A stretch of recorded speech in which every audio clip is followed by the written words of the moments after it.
कि मुंबई इंडियंस ने आज शुरुआत की थी कैम ग्रीन के लिए एक बिड लगा के विच शुड बी रिकॉर्डेड। उसके बाद क्विंटन डिकॉक को 1 करोड़ के बेस प्राइस पे अपने नाम किया था। उसके बाद दानिश मालेवाल को अपने नाम किया है, अथर्व अंकुलेकर और मोहम्मद इजहार जो बाएं हाथ के पेसर है, बिहार से आते हैं। कितना खुश है खेमा, जरूरतें कम थी, बजट कम था, एक कंप्लीट टीम तो लगी रही है। तो आइए चलते हैं टीम ओनर आकाश अंबानी से सुनते हैं।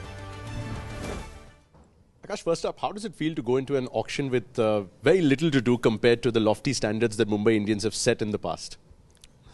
It was a new experience for us after, I think, 18 auctions. I think this was the lowest ever purse that any team has ever gone. But we've always been very active in the trade market, and we got the options that we were looking for. And also you have to see what are the gaps that you wanted to fill. We were very, very happy with the squad that we bought in the big auction.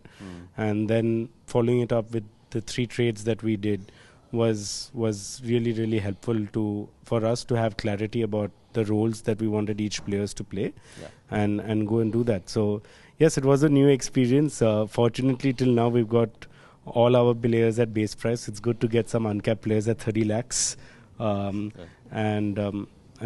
But definitely a new experience in terms of the planning stuff. I'll just get to the signings in a bit, but consistency, the familiarity with some of the players is obviously one of the hallmarks of how Mumbai Indians have built this empire. But more significantly, the paddle went up for Cam Green as well. Can you tell me a little bit about the thinking? Was that just a cheeky little shot at some of the other tables, or were you actually serious about it?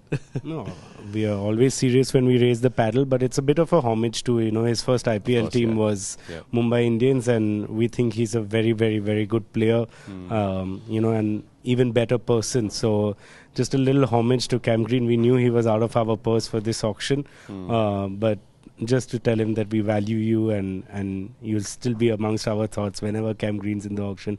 Our paddle will go up for him.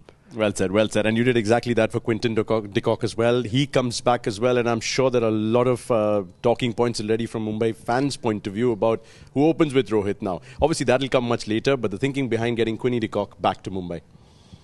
If you've seen, we've bid for Quinny in every auction that he's been available. Even last year, we were bidding against KKR for him.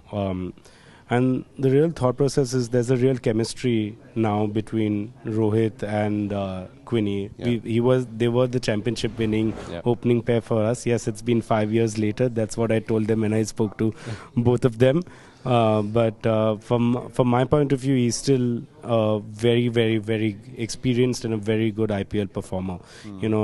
And we think that he will be very suited to Wankhede and gives us that options. Not to discount that his relationship with Ryan was a big factor of what we said, growing up, Ryan idolized Quinton. So he was pushing us in the South Africa auction also to open with Quinton. But finally here now they're amongst the same team. Fascinating stuff, actually. I mean, you've got Ryan and you've got Quinny de Kock. Now, let's get to the bargain buys, if I can call them that, because you've got now 3 of them, in fact. Danish Malewal, we've seen what he's done in domestic cricket already. Izhar, we've heard a little bit about him because of the net bowling that he'd done for Chennai, if I'm not wrong. But Mumbai obviously pride themselves in building careers. How much of that is the key focus in the 3 signings after Quinny de Kock? These are all players that we've rated for a very long time. Danish is, we've known someone that we've rated. Unfortunate that he got through an injury for this season and not played any of the white ball tournaments, but we're very, very happy to have him, and we rate him very, very highly as a player. Izhar is the same thing, Bihar fast bowler, so he's been, and we like our left armers at Mumbai, so this time we have a little bit of a different change. We have Trent Bolt, and then backing up to Trent Bolt is Ashwini and Izhar, and we wanted to give that rope to Ashwini because he did really well for us, and then Izhar comes in with the same promise that Ashwini did last year, so we were very happy to secure his services.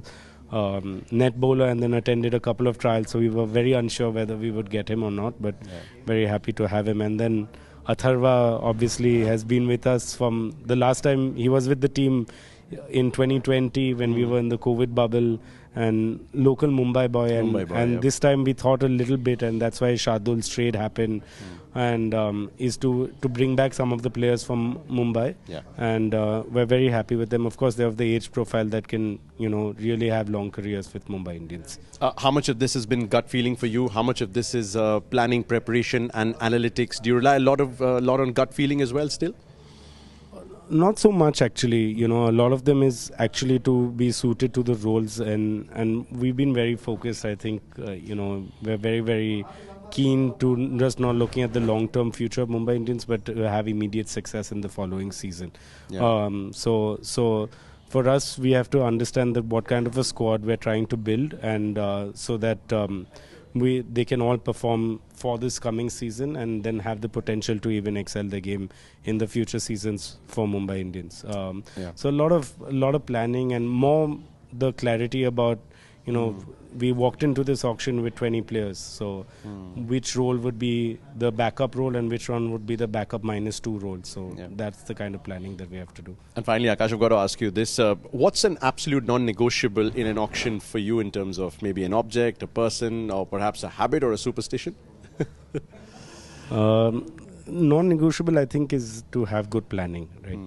We pride ourselves on having the right plans and identifying which players we think that we could get in our price budgets, and that's the reason that we went for all the players that we did, because we understood that these are the players that we could get into that.